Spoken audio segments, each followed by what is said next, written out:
of the heavens and the earth, Lord. The living God, the living God, the Holy One. Say you are, and we give you worship. Say you are. Amen.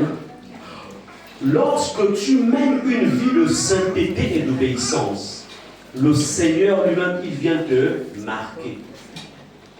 Tu portes une marque. Dans le plan naturel, on ne voit pas ça. Mais dans le plan spirituel, les esprits reconnaissent. Ils savent que cela, il est de Jésus. Et quand il parle, on doit l'obéir. Quand il ordonne, on doit se retirer. Amen. La sainteté. Et si nous voyons la Bible, on dit, je regardais, voici l'agneau se tenait sur la montagne de Sion, avec lui 144 000 personnes qui avaient son nom et le nom de son Père inscrit sur leur front. Ces noms ont été inscrits pendant qu'ils étaient sur la terre. Ce n'est pas après la mort que les noms ont été inscrits, c'est pendant qu'ils étaient sur la terre. Est-ce que le nom de Jésus et de Dieu sont inscrits sur ton front spirituel, sur ton homme intérieur? Marqué. C'est la sainteté qui fait ça, c'est l'obéissance. Si tu n'as pas le nom là, tu vas crier au nom de Jésus. Même l'aura ne va pas t'obéir. C'est pourquoi, bien aimé, on est là, c'est pour vous préparer. Amen. Je vous insulte pour que vous sachiez comment ça fonctionne ce monde-là. Le monde des ténèbres fonctionne beaucoup avec le péché. Quand ils pêchent beaucoup, Satan leur a. C'est pourquoi la plupart d'entre eux sont méchants. En fait, Satan leur dit, soyez activement méchants et je vais vous redoubler en fait de ceci. Donc, c'est pourquoi ils ont des corps durs, ils sont méchants, ils ont des comportements difficiles parce qu'ils servent les ténèbres, ils servent leur maître. Ils sont des pécheurs invétérés. Ils aiment faire du mal parce qu'ils ressemblent à leur maître. Mais nous appartenons au royaume de Dieu. Notre Dieu est saint. C'est pourquoi nous devons aussi, en fait, ressembler à notre Père. Il a dit, soyez saints comme je suis saint. Amen. La sainteté, l'obéissance, le franc.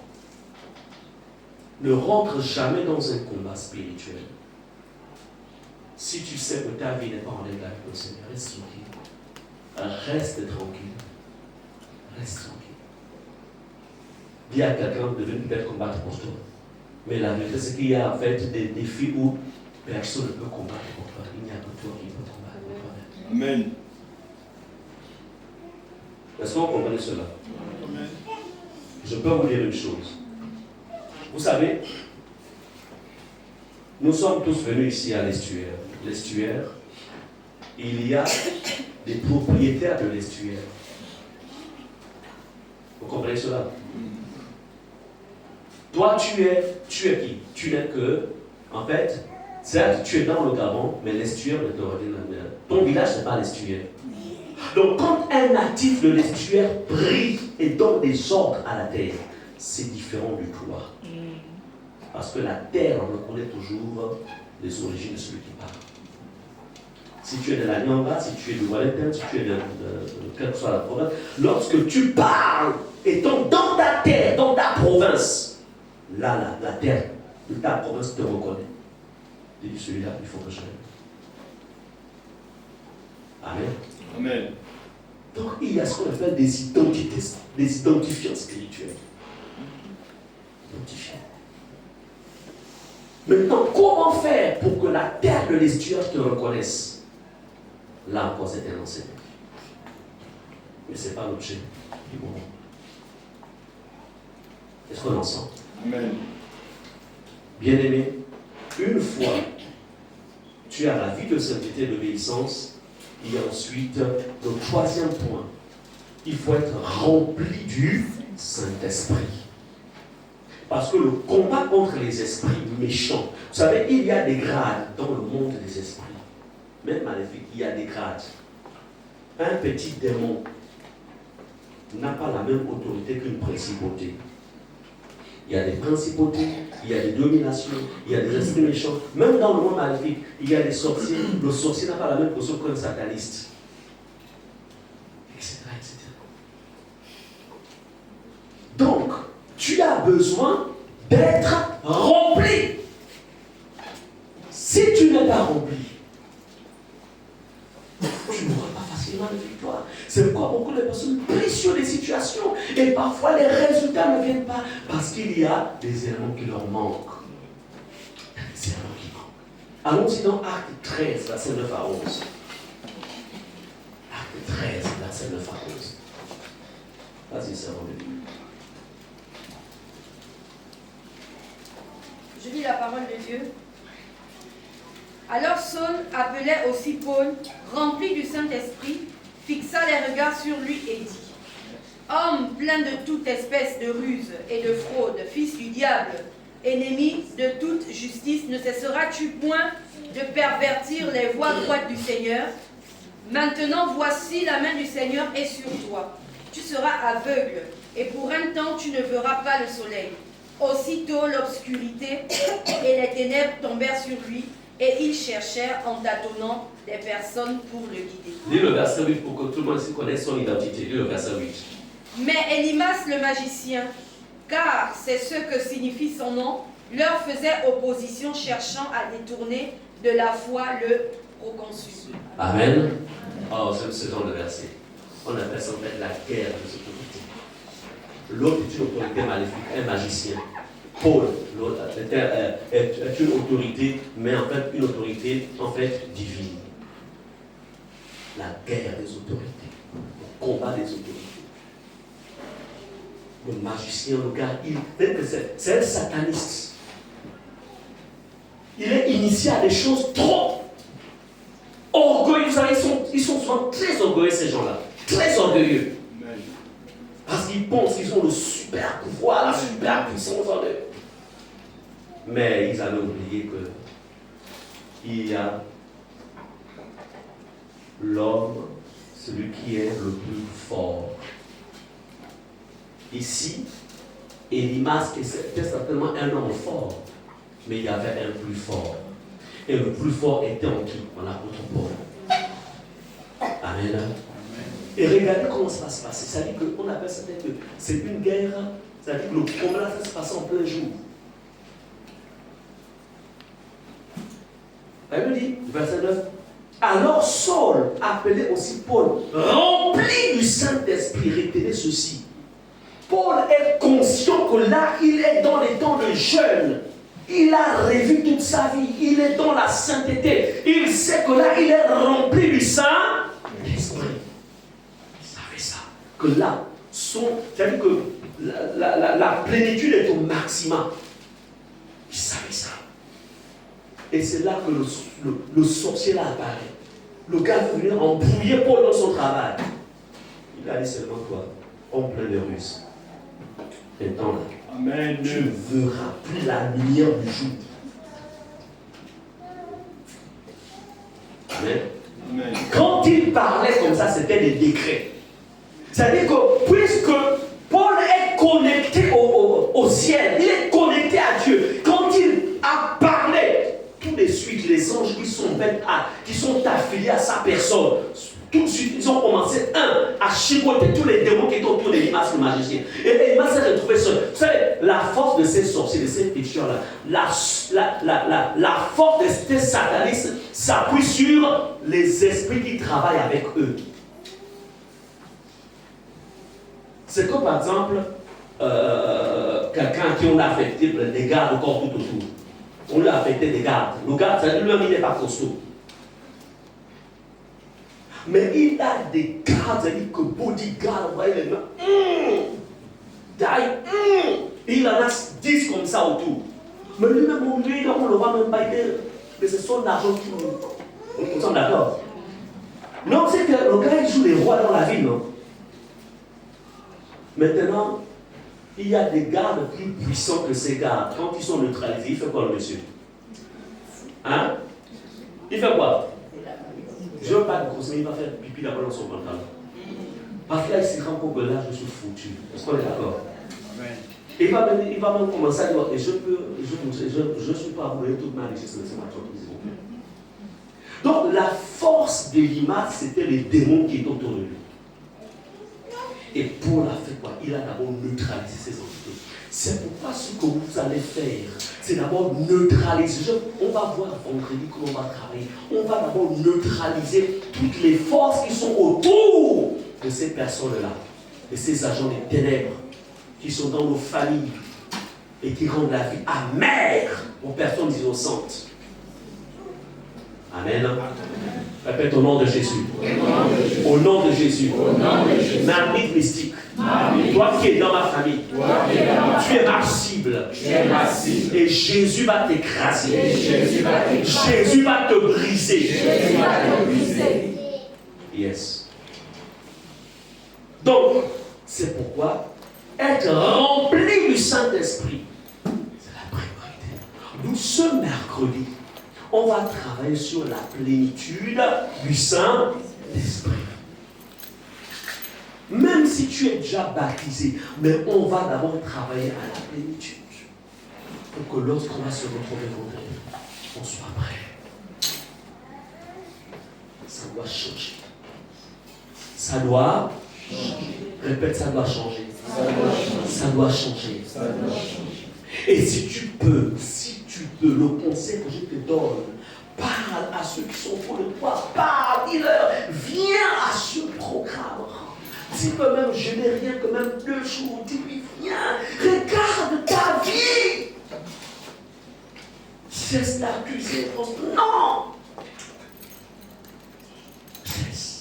Cesse de te plaindre. Mais prends ta destinée en main. Prends ta destinée. Jésus est vivant. Il change encore les vies. Amen. Et comme je vous le disais, on va travailler, on va sceller toute une autre année. C'est-à-dire que de janvier 2026 jusqu'à décembre 2026, on va barricader. Personne ne peut rentrer. Personne. Yes, c'est possible. Tu peux barricader ton année. Tu peux barricader. C'est pourquoi ne gardez pas ce programme pour vous-même. Et soyez, s'il vous plaît, concentrés. Portez votre famille dans la prière, dans le jeûne. Amen. À ceux qui peuvent être là, encouragez-les d'être là. Et s'il y a une chose que je pourrais vous dire, restez en famille pendant ces temps de fête.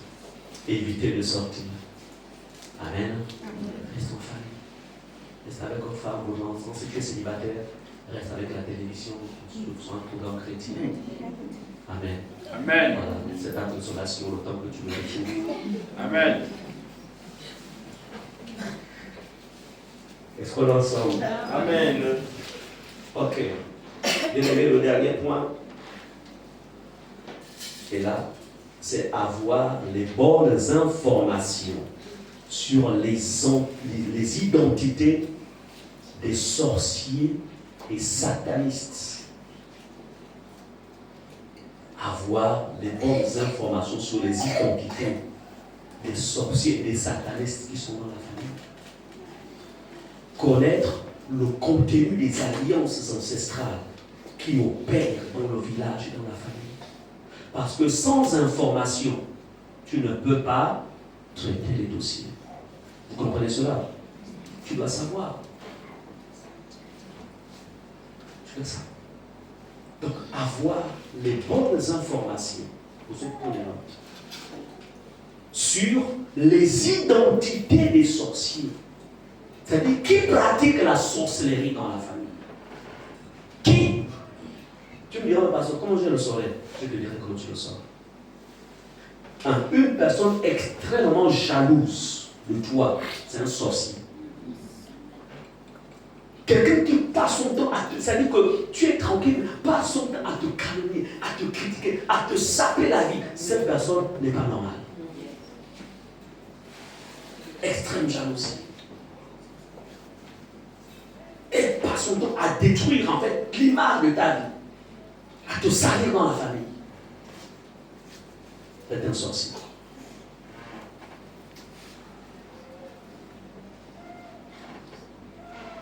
Le reste, on le verra plus tard. Allons-y dans Daniel 9. Comment savoir? Daniel 9, verset 2 à 3, verset 5 aussi. Daniel 9, verset 2 à 3 et le verset 5. La Bible déclare: la première année de son règne, moi Daniel, je vis par les livres qu'il devait s'écouler 70 ans pour les ruines de Jérusalem, d'après le nombre des années dont l'Éternel avait parlé à Jérémie le prophète. Je tournai ma face vers le Seigneur Dieu afin de recourir à la prière et aux supplications en jeûnant et en priant le sac et la cendre. Verset 5. Nous avons péché, nous avons commis l'iniquité, nous avons été méchants et rebelles. Nous nous sommes détournés de ses commandements et de ses ordonnances. Amen. Amen. Prenons aussi Ézéchiel 8, verset 1. Ézéchiel chapitre 8, verset 1. Ensuite, verset 3. Et puis verset 5 à 6, rapidement. La Bible déclare: la 6e année, le 5e jour du 6e mois, comme j'étais assis dans ma maison et que les anciens de Juda étaient assis devant moi, la main du Seigneur de l'Éternel tomba sur moi. Verset 3. Il étendit une forme de main et me saisit par les cheveux de la tête. L'Esprit m'enleva entre la terre et le ciel et me transporta dans des visions divines à Jérusalem, à l'entrée de la porte intérieure du côté du septentrion, où était l'idole de la jalousie, qui excite la jalousie de l'Éternel. Versets 5 et 6. Il me dit: fils de l'homme, lève les yeux du côté du septentrion. Je levai les yeux du côté du septentrion, et voici cette idole de la jalousie était au septentrion, de la porte de l'autel à l'entrée. Et il me dit: fils de l'homme, vois-tu ce qu'ils font, les grandes abominations que commet ici la maison d'Israël, pour que je m'éloigne de mon sanctuaire? Mais tu verras encore d'autres grandes abominations. Amen. Amen. Voici ici Daniel qui se retrouve en fait en captivité dans un autre empire, l'empire babylonien. Et il ne sait pas tout pourquoi il est captif. Mais ce qui est vrai, pour lui, dans le plan naturel, c'est un empire qui est venu attaquer leur pays, et puis leur pays a perdu, et il se retrouve donc prisonnier dans un pays étranger. Mais il ne savait pas que c'était une prophétie qui avait été édictée depuis le temps de Jérémie, plus de 100 ans. La Bible dit, il a pris part, il dit, je vis par les livres. Comme eux, c'est un peuple en fait, un peuple qui les tient tout par écrit. Nous sommes des peuples, on attend des peuples oraux, donc c'est-à-dire qu'on transmet tout par de manière orale. Mais eux, ils écrivaient. Donc ils tombent sur une oh. Donc je suis captif ici. Moi et le reste du peuple, nous sommes captifs à Babylone. Donc c'était à cause des péchés de nos pères. Amen. L'information. C'est l'information qui va emmener Daniel à rentrer dans un jeûne de 21 jours et de faire ce travail. L'information. Si vous pouvez vous rapprocher avant vendredi de vos parents, vous appelez au téléphone. Pourquoi il y a telle maladie qui récidive toujours dans la famille? Pourquoi? Pourquoi ça traverse les générations? L'arrière-grand-père avait ça. L'arrière-grand-mère avait ça.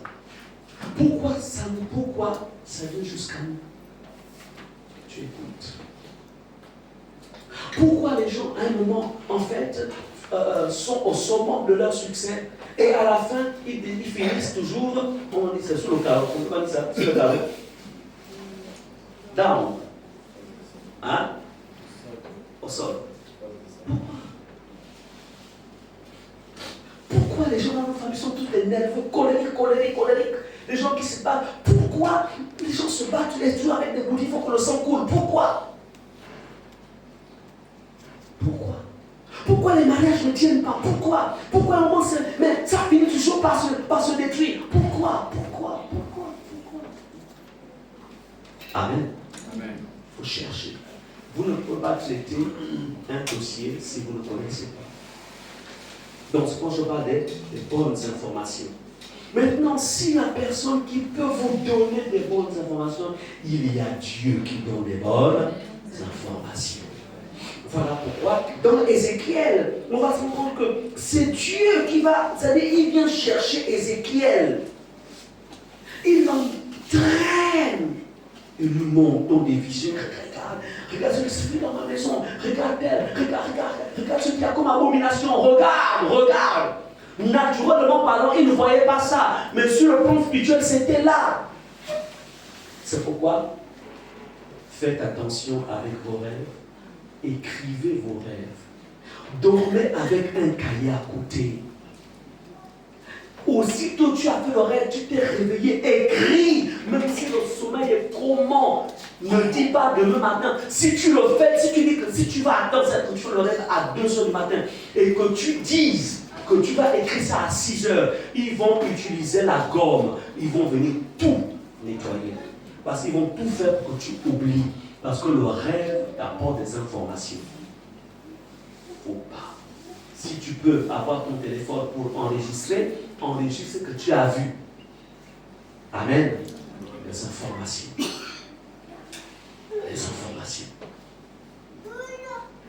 Donc, sans information, il n'y a pas de combat. Le monde spirituel ne connaît pas, en fait, ne fonctionne pas avec le générique. Au nom de Jésus, je m'élève maintenant contre les esprits qui bloquent les vies des jeunes dans notre famille. Au nom de Jésus, je les bloque. Je vous chasse. Mais ces esprits sont venus par qui? Comment ils ont fait leur entrée dans la famille? Qui a été le dernier même à invoquer ces esprits-là? Si tu connais que c'est le grand-père, tu dis au nom de Jésus. Les esprits qui ont été invoqués par le grand-père X qui a bâti cet hôtel, par exemple, au nom de Jésus, je me déconnecte de ces alliances. Quand c'est comme ça et tu te présentes, moi, je suis de la tribu, moi. Amen. Et là, il s'appelle. On ne peut plus. On ne peut. Il a invoqué le nom qui est élevé au-dessus de tout. Non. Nous avons intérêt maintenant à fléchir les jours devant ce nom-là. Les informations. Donc, bien aimé, les informations, bonnes informations sont importantes sur les identités. Même pour combattre les esprits de sorcellerie, on cite les noms. S'il s'appelle, par exemple, Diakité Mouyama, au nom de Jésus, toi, esprit de sorcellerie de Diakité Mouyama. Oui. Quand vous citez comme ça, là, tout de suite, ils savent qu'ils sont repérés. Amen.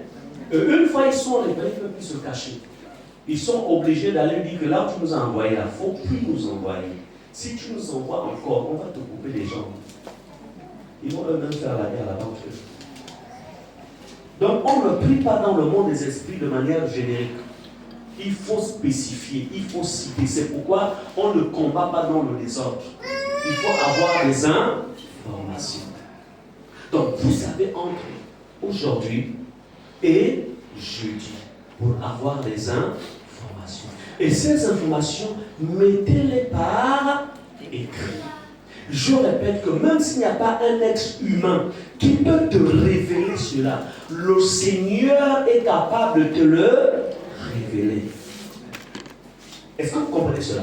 Amen. Il est capable de te le révéler. Je me souviens, je venais de me convaincre d'accepter Jésus. Je ne savais pas que là où nous vivions à Québec, je ne savais pas qu'il y avait des entités, je ne savais pas ça. Mais je vois seulement le Seigneur me montre Il me montre des chauves-souris qui sortaient de la bouche de quelqu'un et qui venaient m'attaquer. Je l'appelle me convertir.